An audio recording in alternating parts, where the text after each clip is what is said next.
Saturday morning, right? Like this is this is my favorite day of the week.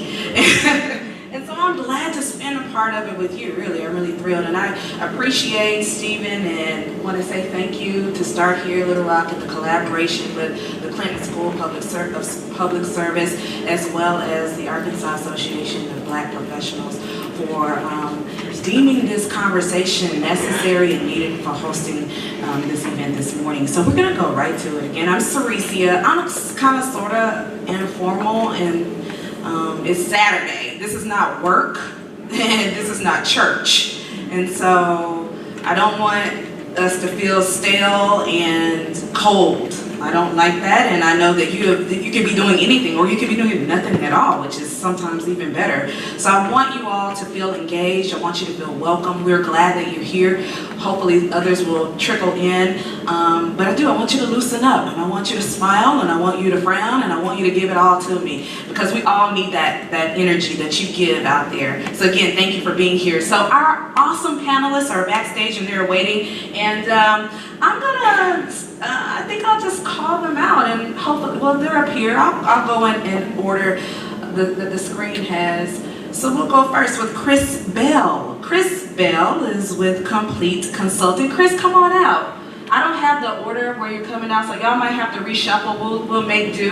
This is Chris. I want y'all to give it up for him as he comes on out. Come on out and sit down, have a seat.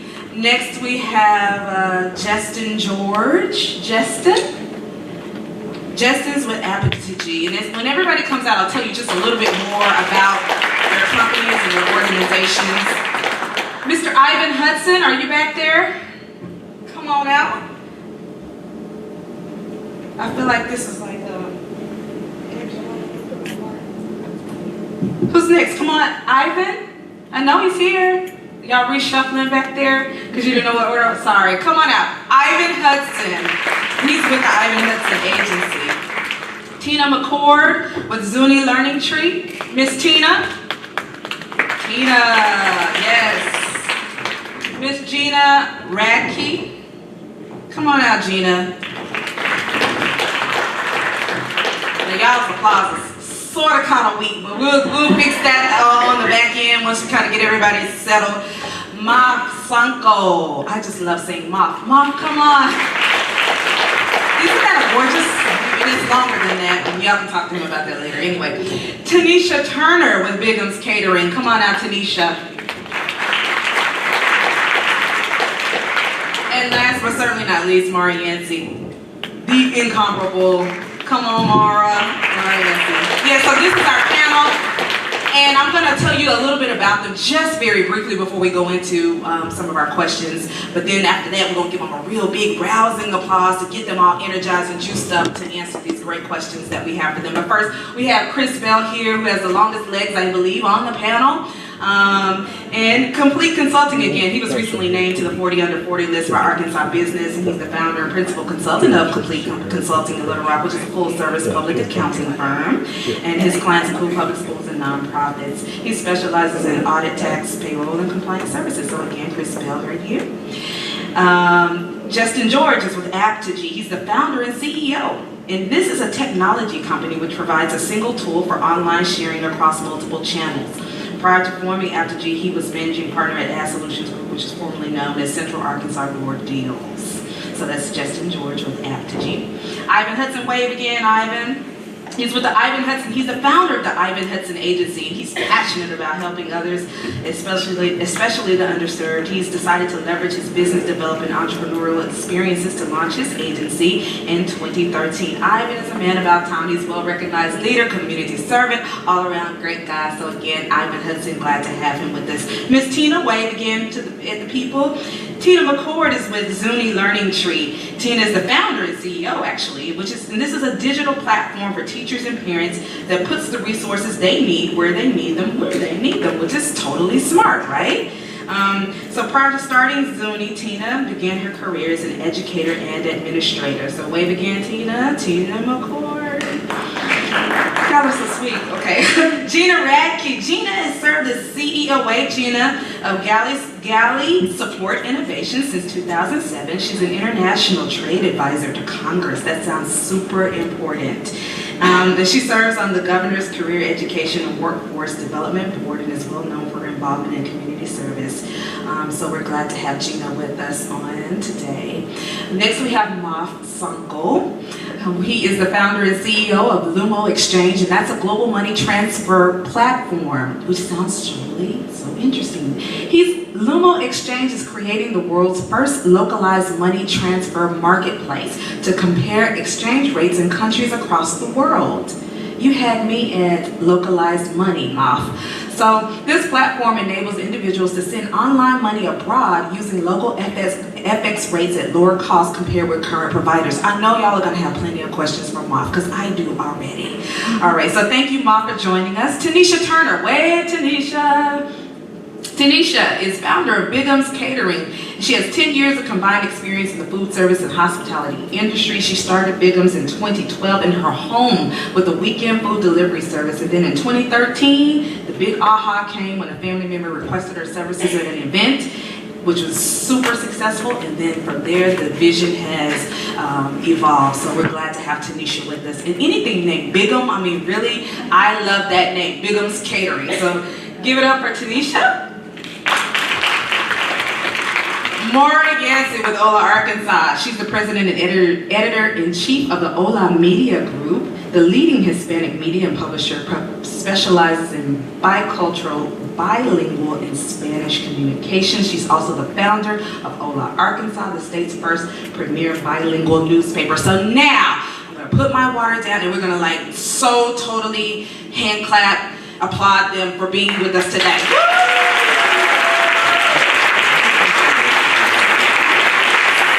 We've got an awesome panel, and we're gonna shoot right to it. Now I told them, y'all heard me backstage, like I'm super. This is not my 9 to 5. This is family now. This is Saturday. We're hanging out. We're getting good conversation, stimulating dialogue. Don't be stale. Don't give us that those corporate answers, PC answers. We want to keep it 100 real. We want y'all to tweet, Facebook. Make sure you do that. Are y'all on social media? Make sure you do that so that we can engage others outside of this theater today. So the first question I just want to know, and I'm going to go here first. I know that there was a good number of you who are already entrepreneurs, who are already business owners, but there's a smaller group here right now who are aspiring. So this is kind of for our aspiring folks first, because I don't want them to get lost in the shuffle. You guys are business owners. What made you do it? Why? I assume that there was a point where you had a 9 to 5, you had a steady thing. So what was the aha that made you say that take that leap of faith? Because I think for many of us, it's the fear factor. What?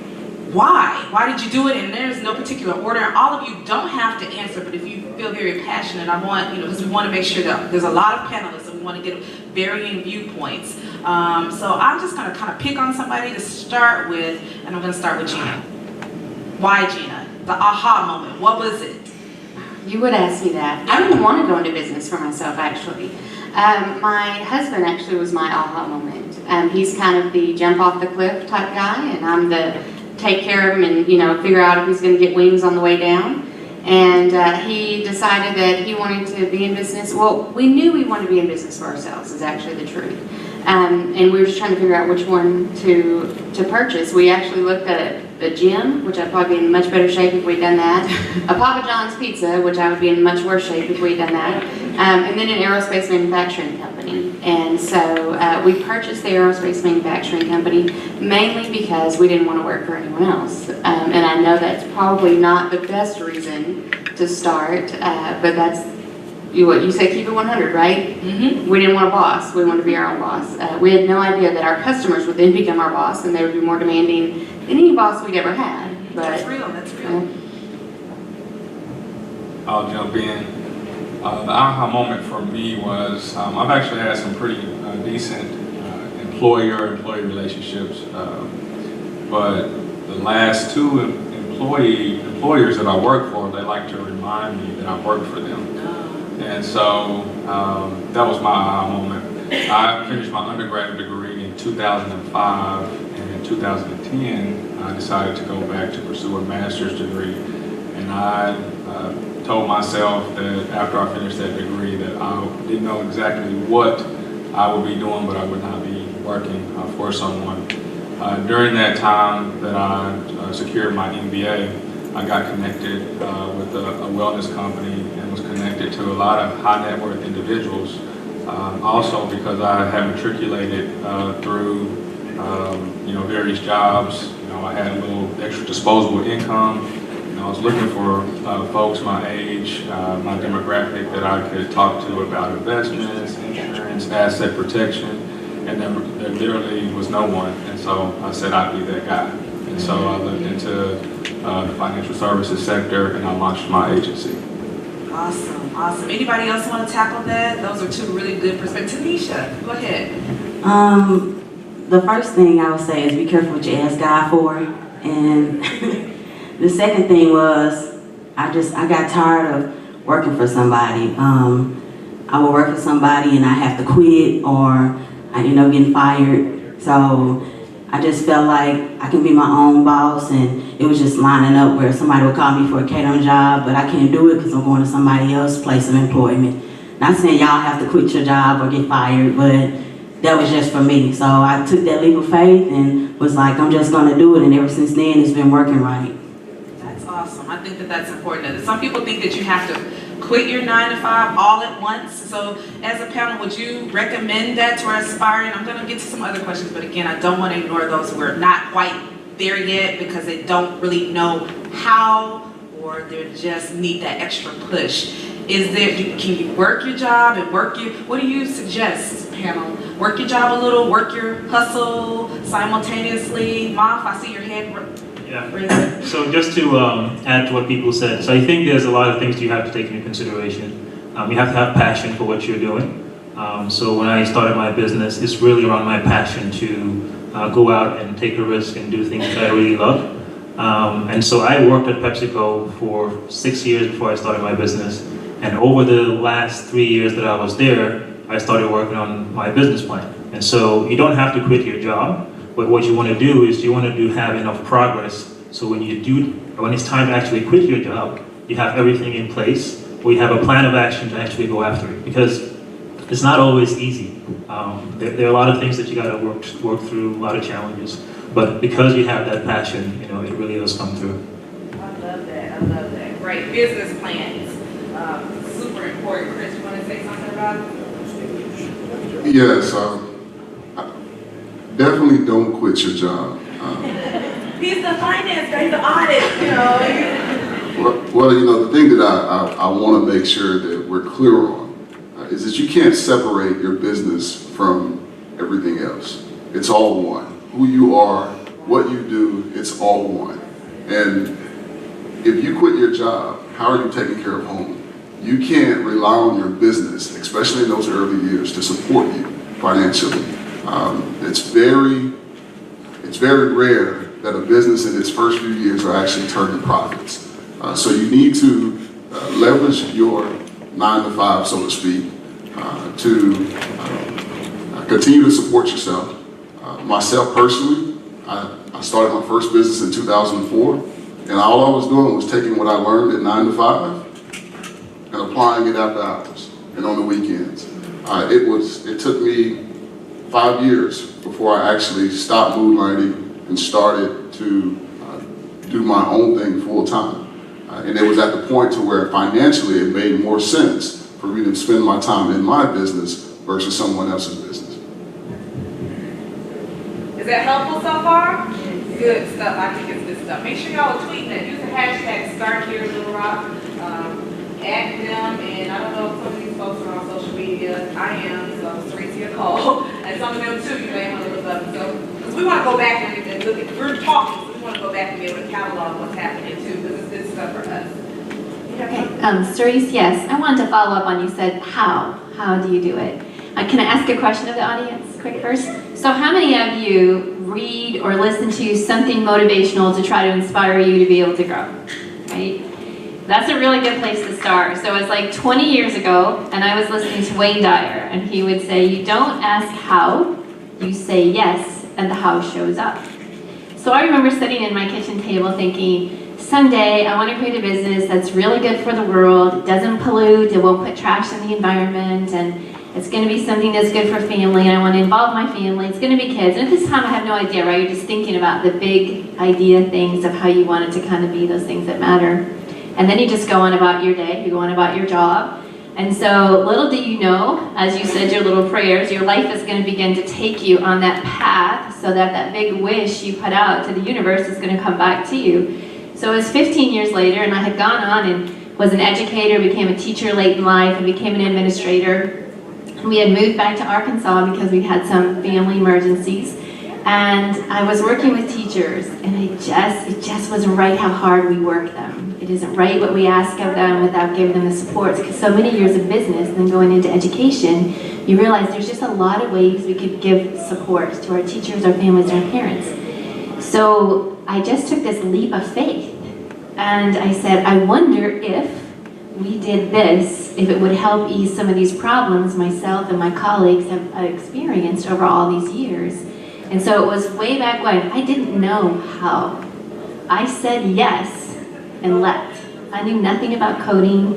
I knew nothing about building a platform. I just had an idea, and I knew if we could do it, it would be easier. So I started this little place where I knew, and this is what you have to know about entrepreneuring. Everything will change. You must be comfortable with change, because how you start on one day is going to be very different, and you have to be willing to say yes to growing. You have to change your ways, your thinking, you have to learn new knowledge. It's like getting an MBA in a year and a half, this last year and a half of going through the Venture Center, of learning how to just be able to go to those next steps. So keep listening to the motivational stuff and keep your dreams and see what happens. That's good, good. Justin hasn't said anything, so before we move on, Justin, is there something you want to offer? Y'all see I moved away. Can y'all hear me? Because I'm so not behind the podium, because I feel like I'm preaching my dad. Y'all don't want me preaching. Justin? Yeah, so as far as taking that leap, if you can, at some point you do have to take the leap. So of course you want to keep your job for as long as you can, but if you want to do something big, if you want to make an impact, at some point you do have to do that. And there's never going to be a point in there where it's the right time or it's easier.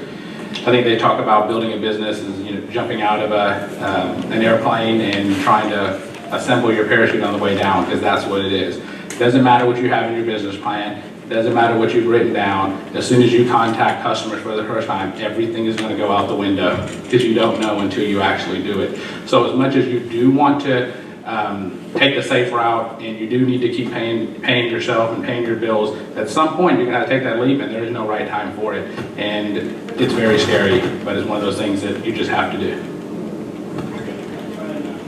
More, Gina, you have Gina. Let Maura say something. Then Mark says something. And I'm completely different to everybody here. Entrepreneur is in my DNA. And so I have it from my grandmother, from my mother, all my aunts, and everybody in my family. My first business was at 17 years old, and actually was a nightclub. I was in Latin America, so it's okay to do it out there. Nobody asked me about IDs or anything like that. It's okay, it's cool. It was fine. My family was in the hotel and restaurant business, and I thought, hey, because I was seeing everything in the news about, coming out, the clubs and these things, and I go, there's not a club in here. Well, I'm gonna put it all together, and I did it. So actually, I did that. But the reason I'm saying this is because actually, for anybody that had never been in business, but is just thinking about getting in business, you also have it in your DNA. You know that we start as a humanity. There were no jobs. There was not like a boss and I work for you. It was everybody surviving. So literally business, we are survivors. We just like an idea, we want to do it, and then we figure it out, just like everybody's saying here. You don't have to have the plan together, trust me. And I know some people say plan, but I learned that really a plan is kind of, don't waste too much time on the plan. Get a big idea and get a kind of more or less plan, but then just go with your gut feeling and then just go in it and start doing something. And so all of you have it in your DNA. So you just have to figure out what is it that really move you, what is your passion. You go for that, you can do it, because then you won't be nervous, and that's what it is. So I just wanted to tell you that even if you have worked for everybody, for somebody all your life, or your parents work, and you had generations and generations, so being an employee is still in your DNA, so find it, it's there. Before we move on, yes. Just real quick about leaving your job to start your business. One of the things, I tell people, hey, if you're going to do this, you need like 3 months worth of paying your own bills before you quit. And here's why. It's because one of the things that happens is, yes, you got to cut the cord at some point in time, but if you cut it too early and then you start your business, you go to work, and all of a sudden you got to take a job to pay for your business, then that, oh, did I fail? And you got all the haters out there, they're like, he thought he could do something, and now look at it.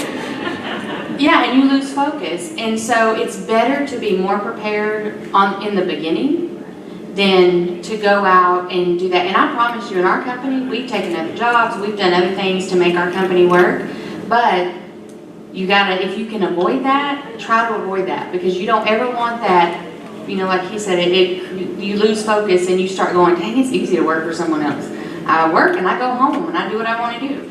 And so, really, I know she just said don't be cautious, but I'm saying just a little bit, of, hey, I'm going to prepare to go big. And so I need to have that little bit of nest egg, so see if I can do it. Okay. I love the varying perspectives. I think that there's something we can glean from all of them. Now, let's shift gears just a little bit. Let's talk about, so we've taken our leap of faith, we've gotten out there, we have a big idea, now we've taken a leap of faith. How did resources, community support, Steve mentioned venture capital. Did you even know what venture capital was? Did you know about any resources? Small business administration. What were some of the resources that you caught hold of, or you wish that you had? You learned about later, but then you found that you didn't, but you wish that you had, that could have better prepared you in your entrepreneurial venture. So I'm going to start with Justin. So there's a lot of great resources in Little Rock, and if you're getting ready or you're thinking about starting a business, that's the first thing you need to do. You need to get connected with the Venture Center, ASB TDC. There are AEDC and ADFA. There's all kinds of support systems here, and it is really important to get involved. So when we did, for example, I was working out of my house and we didn't have enough money to get an actual office, so we were co-working out of the Venture Center. And the Venture Center had mentorship programs. They were called Huddle Hour or something like that. And we'd actually have 1 hour sessions with mentors or people that have done it before to learn about different things that we had no experience with. So I had run a business previous, but I never raised venture capital. So this was my first time to raise venture capital, but we got to have mentor sessions with people that have done that before. And then, believe it or not, the venture capital is here. We started raising capital in May, last May of 2015. And we've raised $1 million venture capital right here in Arkansas. And the state support systems are really good. AEDC and ADFA, they give us tax credits that we get to give to investors, which entices them to want to invest in us. And you can even go out of state and do that. And those investors can sell those tax credits and make money, so it kind of helps to de-risk the money that they're investing in you. And all of this stuff, I had no clue what these were in April of last year. And in May, we're out there doing it, but you got to get connected. You won't believe how many resources there actually are to support you. And the state actually will even invest in your businesses at the same terms that the venture capitalists do, or the angel investors do. So these are programs we had no idea. Get plugged in, there's a lot of support. That's really, really good. Helpful? Yes. And so what Justin is saying, he didn't know, he wasn't an expert in any of that, right? You didn't know that was out there, so there's hope for us. Mom? Yeah, I just want to add to that. I think the nice thing about Little Rock, we started our business in Atlanta, and it's a big city, right? So you're a small person in a big city, making those connections and coming to the different organizations that help you build a business is quite difficult. But I think what's nice about Little Rock is that it's small enough that you can make these engagements a lot easier. So I think you should definitely leverage that as much as possible. Go to the Venture Center and organizations like that and just learn and network. I think that goes a long way in building a business. I think it also depends on the type of industry that you decide to enter. Not working in a large tech or small or large tech startup company, I had zero gross receipts to begin, so not really attractive to a banker. Not much collateral. I did have my 3 to 6 months worth of living expenses, but I will highlight a program through AEDC, Small and Minority Business Division, and I see my banker in the back as well, so I definitely need to talk about this program. But if you get certified as a minority business with the state of Arkansas, there are other resources that you have access to, and this is ethnic minorities, this is service disabled veterans, they're qualified as minorities in the state of Arkansas. But you have access to a loan mobilization program. And this loan mobilization program, in short, it guarantees your loan up to 90%. And so you still go through the traditional banking route, but it's a great tool. I did not leverage it initially, but since starting my business, I have taken advantage of that. And I worked with LaTwan Cheatham with Arvest Bank. Something else that I recommend to do is, in whatever industry you are, there's somebody out there doing something, either the same thing or something similar. So I learned also to, just go after those people, and just, it's a good way to let them know that you are, a follower, that you like what they're doing, and just invite them to have lunch, breakfast, and you will be surprised how many times those people are willing to talk to you. And then that actually cut a lot of the wrong steps or making the wrong decisions, because that person probably will tell you a few things that they probably had done. Should they start that right now, or they connected to other people? There are a lot of organizations, by industry, and so they say, oh, actually there's a conference this event here, we have these meetings every month, so you just have to plug in. So look at your industry and find out who some of the people are, and do not be afraid. I don't care how big the person is or small, it doesn't matter. You'll be surprised how many people will take a call from anybody, because you're letting them know that you like what they're doing and you are admiring them. So believe me, if you go to a meeting and you see anybody, and then just go and address that, and you save a lot of time because they're already in that area, okay? One thing also I want to tell you is, please do not listen to anybody that is not doing their own business. Do not do that. Because these people are in a different level than you are. And they're different. Ask your people. I mean, I know that. I didn't know that. But then I realized through the years that I get people, panic. Because I tell them, the things that I do, they're used to a paycheck every 2 weeks or every week. And nothing wrong with that. But I'm at a very different level. I've been like that all my life. So it's kind of like I'm talking literally Chinese, to them. And I scare people. So when you say that to other people, the first thing, especially your loved ones, you scare them to death. They want to go, oh, please no. Oh, no, please don't go like crazy, like the neighbor, like a this. Oh, please no, look what happened to them. Please no, don't do that. Oh, that's not for you. That's a great job. In 2 years, oh my God, you're going to be making $35,000. And then you're going to be with a retirement, and you're going to do this and that. And oh, you can retire making $40,000 at age 60. Just keep doing that. And so just be really wary of the people that are not in the same mindset.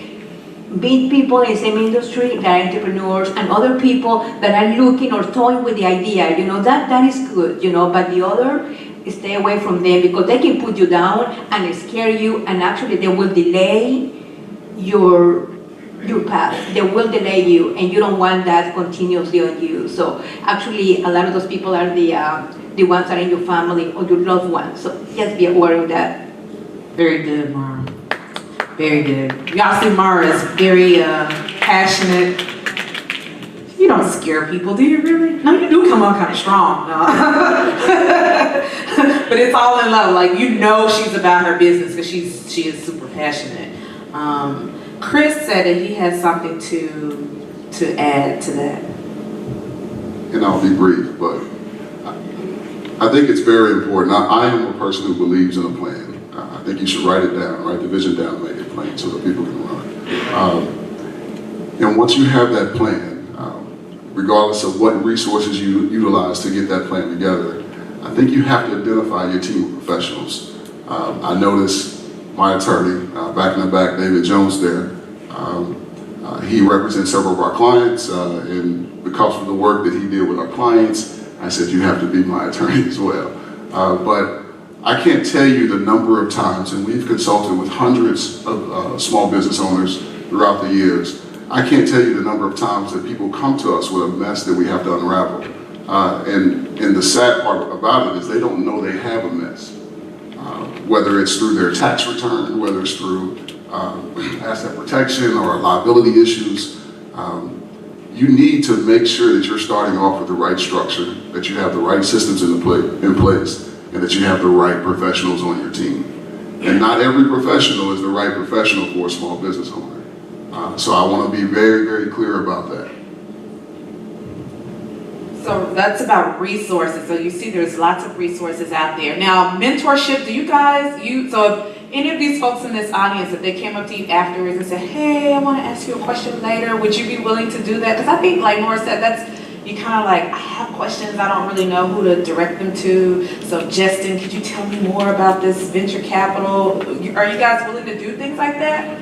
Yeah, so they all say yeah, so you got them on the hook, get them. I always tell people when I speak, I tell young people, don't leave a room without making the connect. Don't do that. You've got a person standing in front of you with ideas or wisdom or they're where you're trying to be. Don't let them leave you. You let them come into your sphere and then you let them leave it. And then you don't go back and you don't follow up and you don't reach out. So don't do that today. Whether they're people, among yourselves and the panelists, don't do that. Make sure you connect and plug in your dream, venture capital, resources, mentorship, just somebody giving you some motivation. We've got some great questions that are coming in through Slido. Y'all using that Slido? It's pretty cool, huh? And I saw one, there was a person who asked about finances. Did you get your question asked, how do you finance your business? That's what someone wanted to know. We talked a little bit about some of the resources. And I thought that was a pretty good one, because that's one of the other things that keeps people tethered to their jobs. They don't know how, they don't have any money to startup money. So do y'all feel comfortable? You kind of got some direction on that? Remember, it's not church, so we got to talk to each other. One thing I would say about financing is going into business, like Justin said, we didn't have a clue. We were like, all right, we're going to do this. 2 years. Every bank said, I need you to have 2 years of business before we can give you money. And I'm like, well, we just quit our jobs 7 months ago, so we have an issue.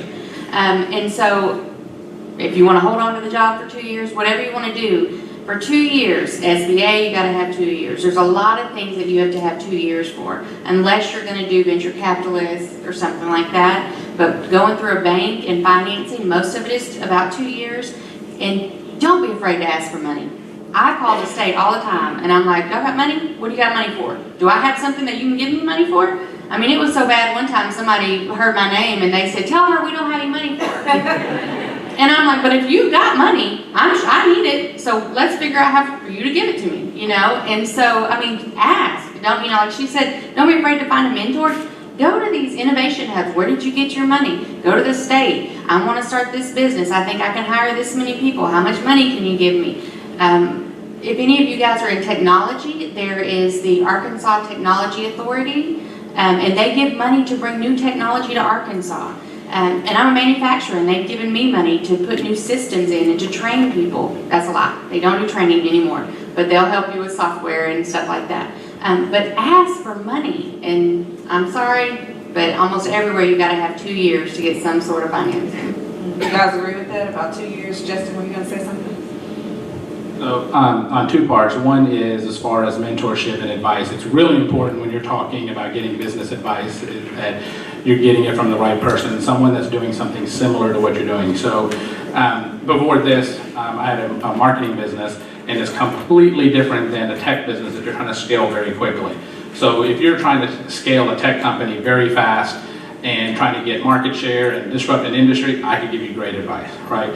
But if you're looking to do a different type of business, then find the right type of person to get that advice from. So they're going to, for example, when we're up here giving advice, I'm going to give some very counterintuitive advice than what another person up here is giving. So you've got to find out, is that right for your type of business? And even for us to get to the point to where people ask, like, how do you finance this? I went into debt. That's how I ran up credit cards left and right to get to the point to where I could actually have an entire software product built, go out there to school districts and try to get somebody to take a chance on us. Once they finally do, then we go to angel investors and venture capitalists, because they're not giving you money until you have something. So it's always going to be a chicken and egg problem. That's not going to go away. And so the reality is that, yeah, we went into a lot of debt and ran up a bunch of credit card debt to get to the point where we could do that. But and then we talk about business plans and things. So just make sure you're talking to the right person with different advice, and make sure that you don't just take this, that, okay, you know, you heard, just because I'm saying a certain thing, there's a good chance it doesn't fit for your business, right? So what Chris and Ivan are saying is exactly right about having a business plan and going through that. In my type of business, we don't do business plans. You know, we do what's called a lean canvas, and it's completely different. So make sure that you're, you know, looking for the right person for the right type of advice. I have something. Since Moth and you too, Justin, there's a great question on Slido. Let me find it. Y'all's questions are really good too, by the way. Anonymous says, for a tech entrepreneur, start here in Arkansas or versus start elsewhere, like the East Coast, the West Coast? What are your thoughts about that? Starting in Arkansas or going outside of the state? You want to start here? That's it. No, Start here. So the reason you want to start here is that if you're a tech company, you're going to have a lot of financial needs, and you're going to want to scale quickly, because if not, what happens is anybody else can copy what you're doing and catch up, so you have to move really fast. In order to move that fast, you have to raise capital. Okay? The reason you want to start here when you're doing that is you can be a big fish in a small pond. Okay? You go to Dallas, you go to Atlanta, you go to Boulder, Austin, or San Francisco, you're nobody there. Okay? You are absolutely nobody. In Little Rock, Arkansas, there isn't as much tech startup activity going on, so as soon as you start getting some traction, everybody knows about you, all the investors know about you, and you kind of become the hot thing, and this allows you to actually go raise that capital. And in small markets like this, every city wants a big startup hub, and in small markets like this, they're looking for that big success, and they're wanting to help any tech startups to become that next big success. And whereas you're absolutely a no one in one of those bigger cities, so that's why I think you should start here. And the cost of living is cheaper, so you can actually scale and actually, you know, make your money last longer.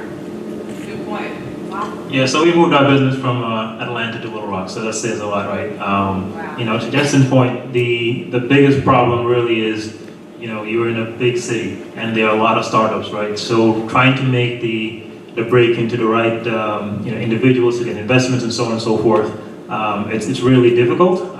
We spent a year in Atlanta. Before that, we were in the New York area. So those are big hubs. And the nice thing about Little Rock, like you know, Justin said, is you have access to people, access to networks, and the community is very supportive to be able to help you grow your business. So it doesn't matter where you are. For a tech company, I think if people like your product, they go on the internet. They can be in Florida, they can be in Hawaii, they can be all over the world and access your technology. So if you have a really good product, it's all about how you market it and leveraging the internet to do it. I love that. People always ask you, why are you in Arkansas? Why are you doing that in Arkansas? People say that, so they just debunked that totally. They said, why not Arkansas? So absolutely. Tina, you want to ask that? I do. I would like to add to that, and I'm really kind of surprised that I'm going to actually make a comment that I just made. So starting here, I wanted nothing more but to build from here. But some advice that I've gotten from very big leaders in our state were, you know, don't try to go here, just go out of state if you need to. So I fought that for about 2 years. I'm like, why would I want to go out of state? This is my backyard. This is where I want to be. It's my teachers here, it's my families here that I want to start with and go out. So it's interesting how that little advice that I got 2 years ago still kind of plays around in here. I think in order for us to really be an amazing ed tech state, we must look local first. We in Arkansas need to build a framework where we are really focusing on look local first, because we want to build here. You have entrepreneurs that want to build here. Ultimately, as an entrepreneur, you're going to have to decide to go. Where is there going to be some money that you're going to get what you need to be able to go where you need to go? And you're constantly fighting that own internal, I love it here, this is my home. So we as a state, all of us entrepreneurs here, people out in the state, we must look local first. How can we really build that? I spent many years in Alaska where they're not connected to the lower 48 as they call it, and anytime federal money came in, they looked to spend it to a local entrepreneur first. So how do we build that interstate, whether you're an educational industry, a finance industry, whatever your industry is it's really up to us to make Arkansas the place that entrepreneurs want to stay. Well, that's great. There's several questions. Our audience really wants to know some names. I know that Jess has thrown out some names and I've mentioned, but round robin, really quickly with no commentary, we're going to go down the panel. A name of an organization that assists current new businesses or an organization that was most helpful for you in building your business, because they really want to know this. So you can mention a couple, but I want to get through everybody. So no commentary, just the name of the business, right? Straight down. Sir, Chris. So I'm going to go outside the box here. St. Mark Baptist Church, actually. Oh, wow. St. Mark. The Venture Center, and they have a great pre-accelerator program that actually helps you validate your idea before getting started.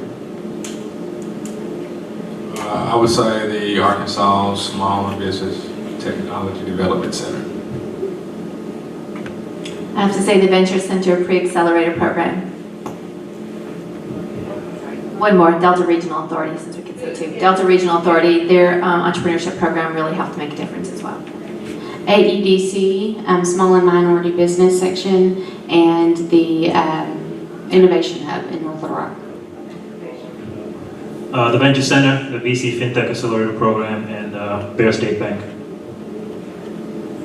Mine is a little different because food service banks don't really finance that. They have 3% of survival. So I had to get support from families if that's available. Unless you're already booming, then the banks will look at you, because other than that, they feel like food service is only 3% of survival.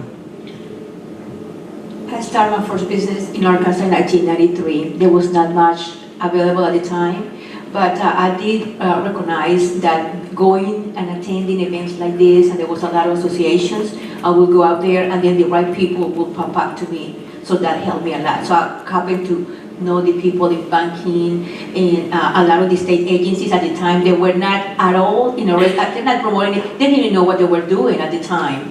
Like now they are. So then I started meeting those agencies, and that helped me because they were talking about copying what other states were doing. And I said, well, you need to do that. And then especially about minorities and women business, that helped a lot. So I kind of had grown with everything. So now everything that they mentioned, they're part of, my roster. But at the beginning, so many years ago, it was just attending the events and attending the meetings and letting people know that, what I was looking for. Right, like we're doing here. Great. Just wanted to ask Chris right quick, why St. Mark? Was there something that they pray, they lay hands on it? All the above.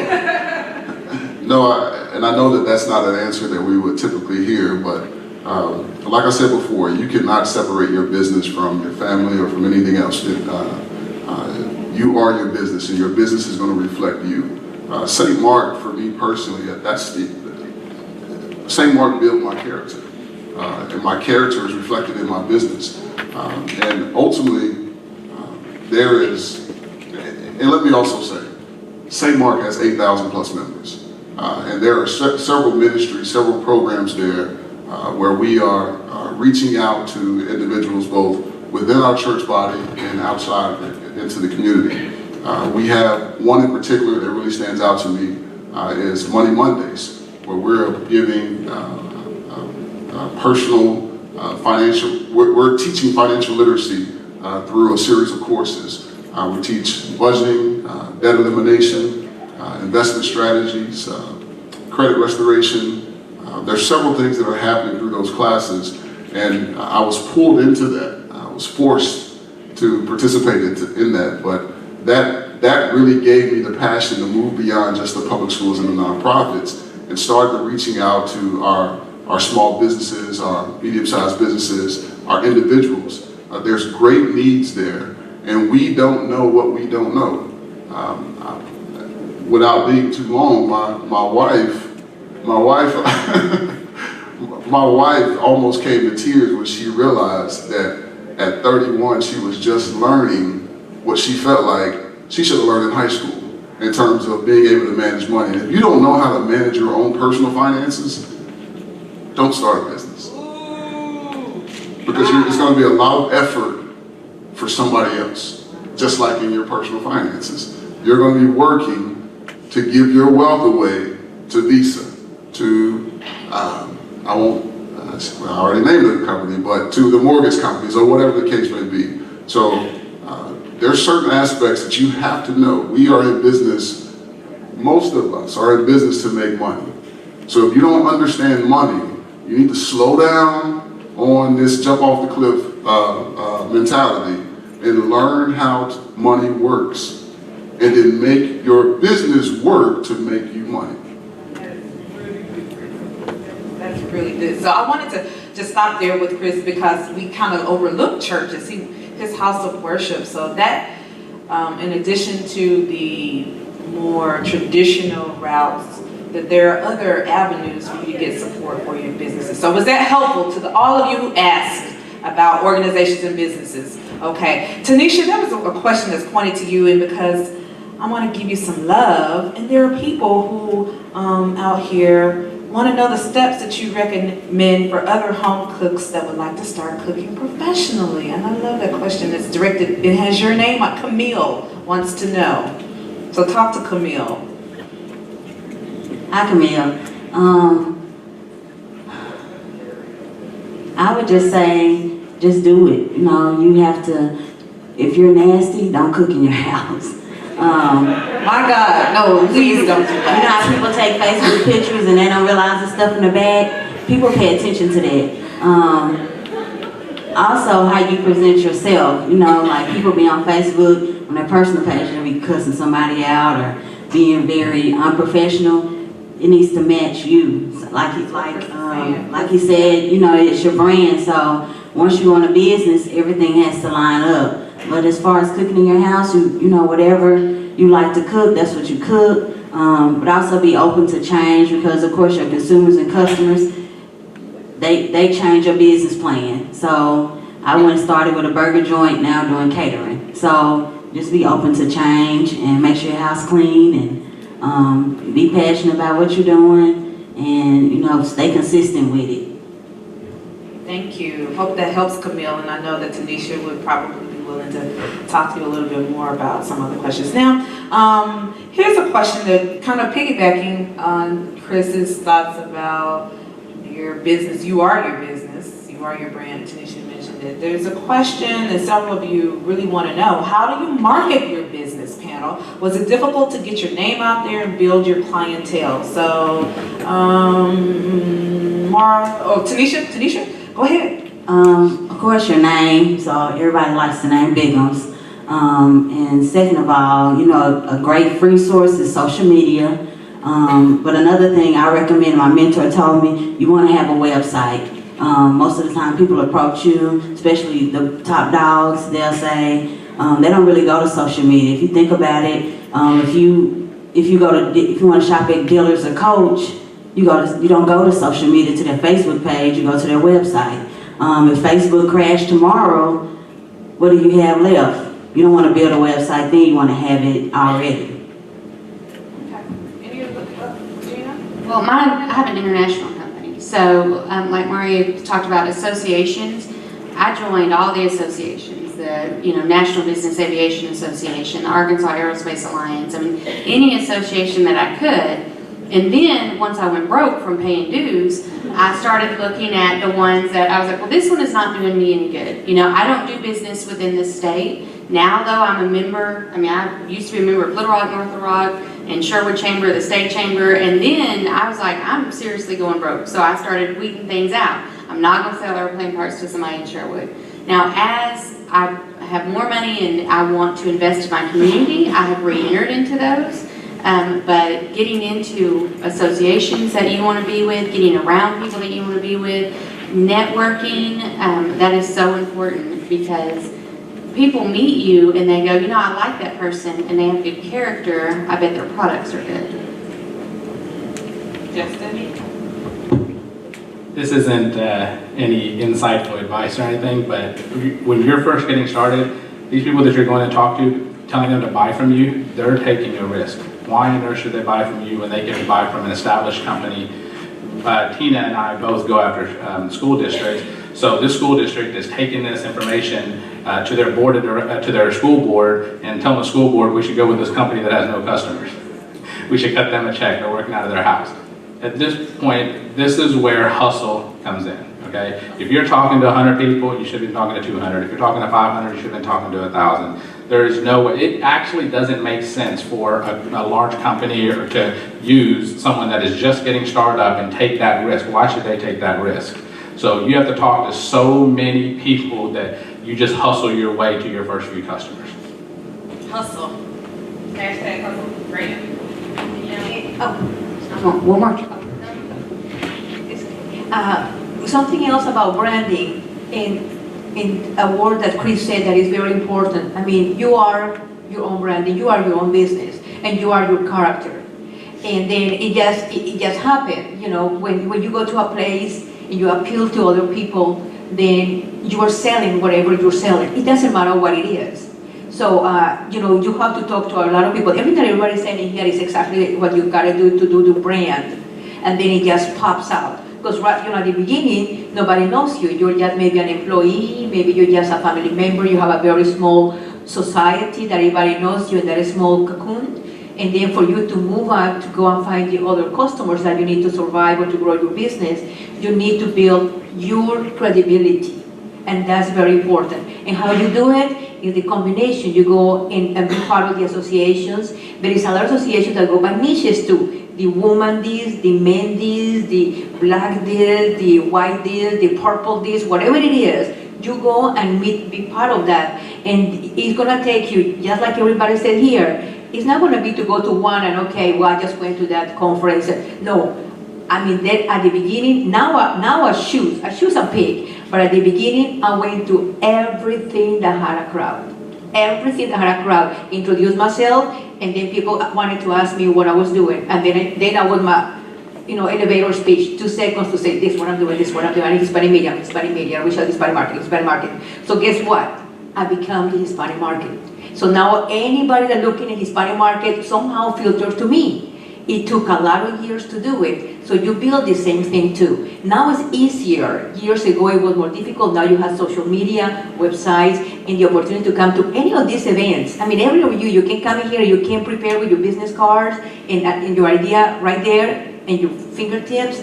You come out of here with businesses or a great connection right there. So that's pretty much what you do, and then that builds up into your brand and your credibility. I was gonna say, you know, Justin was talking about large companies. One of the very first things that, our very first major contracts we got was Gulfstream. And what we did was we came in and we said, we will do this and we won't charge you for design fees. All of our competitors were charging $30,000. And we said, we will do it for free. I promise you, it almost killed us for about 2 years. But then when that production started, it was great. And now, I don't do work for free now. Now I say, I did the G6 and it's this much money. You know, but in the beginning, I didn't have that. I had nothing to say, you should do this for me. You should, you know, trust me. So if you're starting a business, you need to be taking pictures of everything you put on your plate and being like, don't you want to eat what I'm eating? And get that up, you know, with a restaurant. You're here today, you want to be an entrepreneur or a financer or whatever you want to do. You need to be snapping a photo and saying, I'm here to start now because this is what I do. This is my life. This is my passion. Because people will go to social media and they'll be like, what is she talking about? You know, what does she know? And we all know, when I go to look at someone, I want to know if they're credible. I go to Twitter and I'm like, how many followers you got? Now you can just buy them. So I'm like, you know, it may not be credible anymore. But, you know, I mean, always marketing yourself. You want to do your cousin's wedding, you want to be an event planner, you take every picture of that, and you may have done it for free, but you put it all over social media like she paid you $10,000 to do it. So it's, I mean, there may be a little work up front for free, but you use that as marketing leverage to say, look what I did, and you build that portfolio. So don't just do it. Yeah, just don't do not do free work that you are not marketing. Let me clarify. Leverage the. Yes, leverage it. That free work is your marketing portfolio, and you leverage that. You know, this question reminds me of a bit of information I received early on that I think is appropriate to share here. I would encourage each person in here who is thinking about starting a business to make the decision very early about whether you want to be a business owner or you want to be your own, you want to be self-employed. Let me explain briefly. Do you just want to, I want to work for myself. And I'm really not looking for a team or anything of that nature. I'm going to work out of the house. I'm an accountant, so I'm just going to go and find a few folks to keep up with their accounting, do their books, or whatever the case may be. And whatever I can do, that's what I'll do. Anything beyond me, I'll let it go. Or are you ultimately trying to build a business, something that can operate independent of you, something that will last beyond you, something that ultimately one day, I think from a business perspective, the thing that you should be focusing on is equity, something that you can one day sell. Those paths are completely different. And so when we're talking about branding and we're talking about how do you get your customers, the paths are different based on that decision that you choose. I started out leading with Chris, thinking that that was just the way to do it. If people knew me, if people trusted me, then they would give me their business. Well, what happened over the years is I really decided later that I wanted a business, and I hired a team, but none of the customers wanted to deal with my team because I had built a Chris brand, not a Complete Consulting brand. And so it consumed me in trying to meet the demands of the customer that was, I want Chris Bell, I don't care about Complete Consulting. I did later spend a lot of money trying to shift that and get everyone used to Complete Consulting. And here's the twist.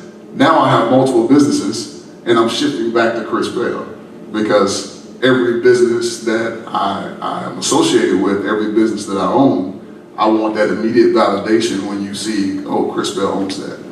Wow. I think that we talked about how business is fluid. You know, you start one way, you may start this way, you have to switch back. So we have just a few more minutes. Does somebody else want to jump in on that? Tina wanted to say something really quickly. I just wanted to say something quickly, and kind of a little off topic of that, to the women in the audience. So oftentimes women struggle talking about money. We talk about struggle putting a value to it. We talk about, we may not know how to talk about money if we're going to think about an opportunity that's going to scale. What is venture capital? What does it mean to have a pro forma? What does it mean to have a burn rate? What does it mean to have those sort of things? So I really want to piggyback on what was mentioned earlier about financial literacy. You must do this for yourself. You must really learn how to become comfortable talking about money. So go and get with those organizations, network with the groups. I know many women, I know myself, I struggled. I wouldn't have struggled near as much. Somebody said, here's $425,000, I'd like to invest in your company. And I went, I've never borrowed money in my life. I didn't even know what to do with it. So I spent 2 years struggling to then go and learn what it meant to raise money. And what does it mean to put a price? How do you put a price on something if it's a service or an item? So really, women, get comfortable talking about money and valuing whatever your item is, your service or yourself, and the money that you're going to put to it. So just really do what you need to do that now. I love that. That's great. And kind of just in our, we have another question. Stephen's going to come up and give us some directions about lunch, but I got to get this in before we do that. Because you just talked to the women directly. Someone wants to know, I want to know, advice for not only women, but as minorities. What's it, advice for staying motivated in sectors, fields, industries where you're the only one, where there are barriers, there are challenges, systemic maybe, about you being a minority, about you being a woman, how you stay motivated, what are some things that you've done to dismantle, to get over that hump, how do you fight to stay alive? I would say, of course, it goes back to your appearance, not appearance, but your how you operate in your business. You'd be surprised how many people think I'm an employee versus a CEO. And when they find out I'm a CEO, they're kind of shocked. You can't feel like because you're a minority that they're supposed to treat you differently. You go in there with your mindset on what you want, what you came there for, and get straight to the point. That's how I am. When I went to the bank to get my loan, my business plan was 20 pages. The first thing they looked at was how much money do you want and how I'm gonna get it back. That's all they wanted to know. My business plan could have been 2 or 5 pages, but people focus on the number of pages, so you don't let anybody treat you differently. And you have expectations to be treated like everybody else. So that's how it goes down to how you treat your brand and how you present yourself. If you go in there with a t-shirt and jeans on, they're gonna treat you like a person with t-shirt and jeans versus, you go in there looking professional. I believe it's important that you ask yourself, what would I do if I was not a minority, or how would I operate my business if I were not a minority? Secondly, I think it's important that we realize in the stage of minority business development, which era are we really in? We're no longer in this kind of set-aside era where the main competitive advantage is I am a minority, so give me business. We are, in my opinion, kind of on the tail end of the access era. I think today's platform is more so focused on providing access, technical assistance, connecting with supportive service organizations. But I honestly think that we're really, we're behind the mark on that as a state, as a city. But globally, we're in a competitiveness era. So when we look at the capacity of our businesses, it's not only the ability to go to the Secretary of State's office and get an LLC. It's not only the ability to seek opportunities, even though sometimes we have to squint really hard to see them, but it's also about your ability to go and get that work and get paid. That's, goes down to your estimating, that goes down to your pricing structure, and the ability to make money, profit, and grow your business. So I think if you recognize what era that we're in and really, see if you can still leverage the fact that you're a minority business owner, but understand also that we're past that era. I am very passionate about this, and I do not apologize for that. And that's right. And so let me tell you, one is being a woman in manufacturing. There are very few women in manufacturing. I cannot tell you how many times someone says, "Oh, do you do your husband's books?" We would all be in jail. It would be an accident, but we would all be in jail, and our employees would be at McDonald's. I mean, I do not do the books. First thing my grandfather told me when we started business, he said, get a good CPA and a good attorney. And that was, I remember she asked $125 a month to do my books. I was like, oh, I can't do that. But I was like, it was the best money I ever paid. And the second thing, yes, I deal with a lot. One thing I try not to do is I do not overcompensate. I do not dress like a man. I do not try to act like a man. I'm not going to be a ball buster. I don't care. Listen, I will get just as much done being nice to you and loving you as a person as God intended me to love you, as I'll get more done that way than getting in your face and being like, you're going to listen to me and da-da-da-da-da. You just love people and you treat them how you want to be treated is one reason I feel like I've gotten respect in this industry. But another thing I want to tell you guys, as a white person, I see racism different than you guys. Because people will come up to me and say things like, we just saw each other last night at the KKK meeting. I'm like, what? Did you just, excuse me? And I don't even understand, one guy came in and was cussing and using the N-word, and I was like, okay, we have a problem. And my husband said, we don't talk like that here, and I have a very mixed family. And then he leaves because he was so mad, and he left me with this man who tried to explain to me how he wasn't racist for 2 hours. And I was like, I don't know if you thought it was okay to talk to me that way because we have the same skin tone, but we do not have the same, well, probably Jesus, And we do not have the same opinions about different races. And so there is, bring it in, there is systematic racism, there is structural racism. And a lot of people don't know that and they don't understand it, especially in our age, because we didn't grow up with it. It just trickled down to us. My husband is Native American and he's from an Indian reservation, and I can't tell you how many times people say, "You trying to be white? Why are you trying to be white? You've been whitewashed." And he's like, where does that come from? And he struggled with that for years. And people will tell people that all the time. If you're educated, why are you trying to be white? Well, wait a minute. Now, what does that mean exactly? Let me tell you what that means. Is in the history, after African Americans were slaves, the Civil War started, and we used to say, white people, used to say, well, you know, African Americans and Hispanics and basically anybody that's not white, they're not human. They don't have the capacity to do the things that we do, so that's why they can be slaves. Because if you look at a person that God created, you cannot tell that person, you're less than me. So you have to get in your mind that they're less than you in order for you to treat them that way. Well, then the Civil War came, and we were like, well, wait a minute, we need black men to fight. So we were like, they're good, they're athletic, let them do that. But they're not smart.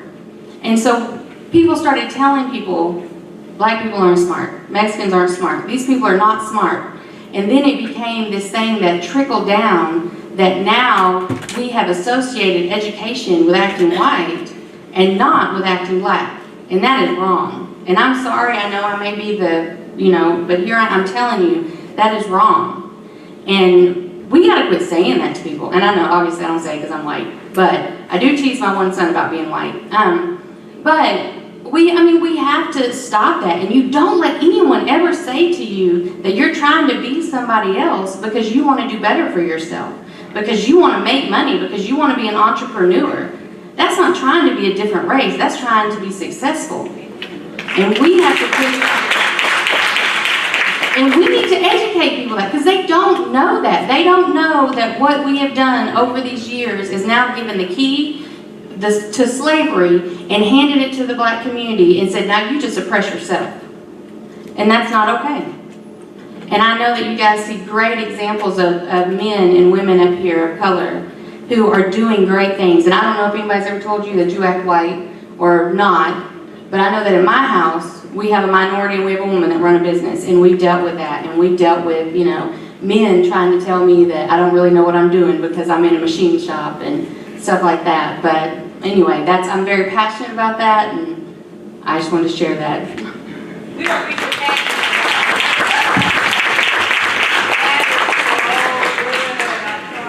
It comes from the heart, that's real. Anybody else want to contribute to that conversation about being a woman or being a minority? I want to go ahead and something that you just remind me of. I'm in media. I have a print, online, radio, television, and events. That's what I do. And I started a newspaper in year 2000. It's going to be 16 years this year.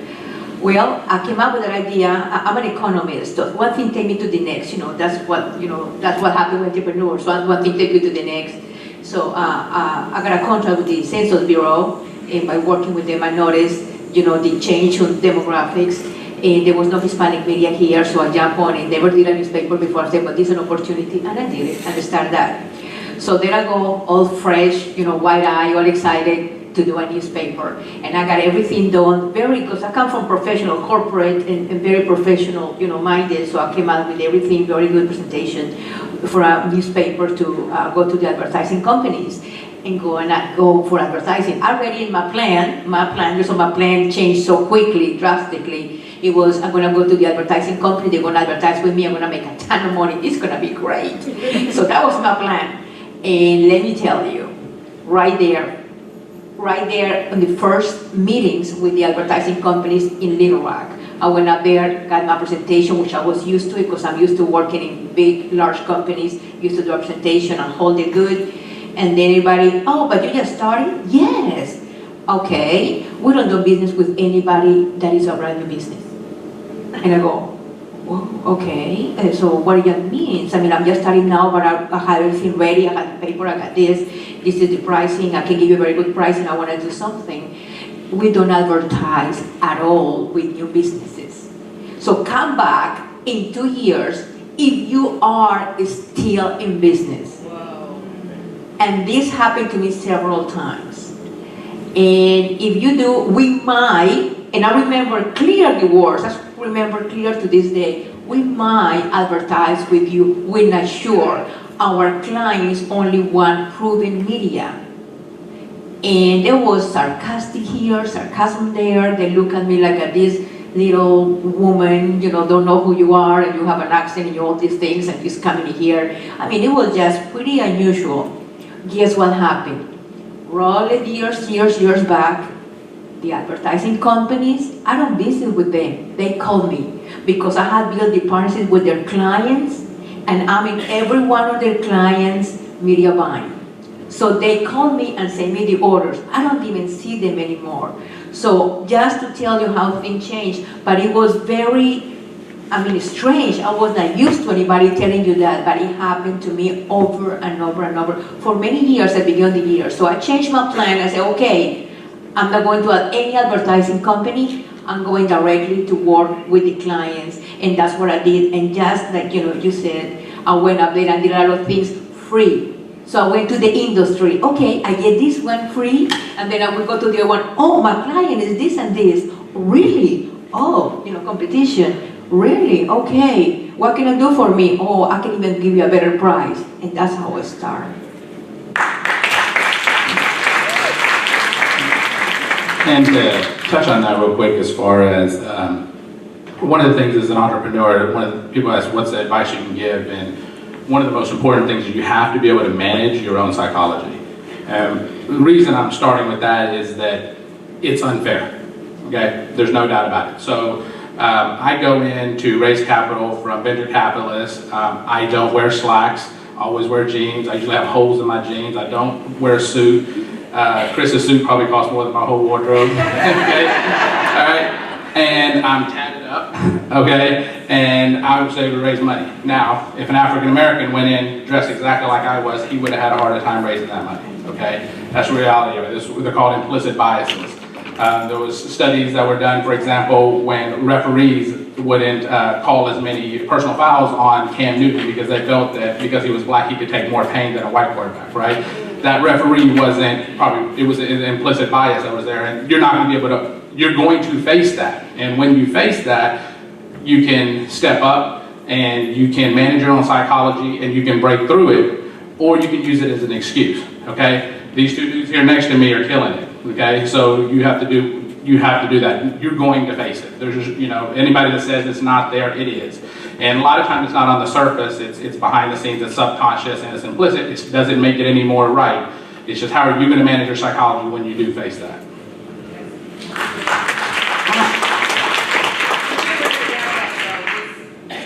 Just real quickly, I would say, focus on your work product.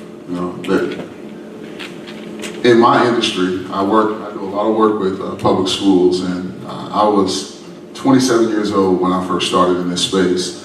And many of the people at the table that I was sitting at had been doing the work for 30 plus years. So before I was even born, they were already there, right? So not only was I this young black kid, literally with a backpack still on my back, walking in the door, that was younger than their youngest child, I was black. There was a race issue as well, right? But ultimately, and I had people tell me even after I was established to some degree, you go south, there's a lot of districts in southern Arkansas that could really use your help. But when you try to go north, you're going to need me. So you need to partner with me so that I can sponsor you in all these other venues. And ultimately, what I came to realize is that if Chris, if I was drowning in a lake and a hand reached down to save me, I would not care what color that hand was. I would just pray to God that hand was strong enough to pull me out. So what I focus on is the strength of the hand. I know that when I reach down and I pull up, I can pull that person out of the water. Ivan and I were talking earlier before we started about how as you mature in business, you get to a point where you have to accept everyone, and then you get to a point where you can pick and choose. I can pull a whole lot of people out of the water right now, but now at this level, at this season, I can choose who I want to work with. And once you, and keep in mind that, I would just say keep that in mind. Deal with what you have to deal with to get to where you want to get to. But know that once you get there, everything flips. Everything flips. And now you're the one who people are coming to. And remember your struggles, remember what you went through, and make sure that you don't create those same types of hurdles. Matter of fact, open doors, kick them wide open, tear the walls down around the doors, so that the people coming behind you will have a much easier path. You talked about the dress, the tats, and all those things. I purposely go into certain venues where I already know the stereotypes are not going to perceive me, dress certain ways so that I can say that my clothes do not define me. You already know who I am, and now you see me in this venue looking like that person that you disregarded just yesterday. Me looking like this today will make you think again about how you perceived or the stereotypes you had about that other person who you don't know, who has the tattoos, who has the jeans hanging low, or whatever the case may be. Now I will say in the same breath, I will go to the young man and say, pull your pants up. I will say, put on a suit. I will say, you have to understand those stereotypes exist, so work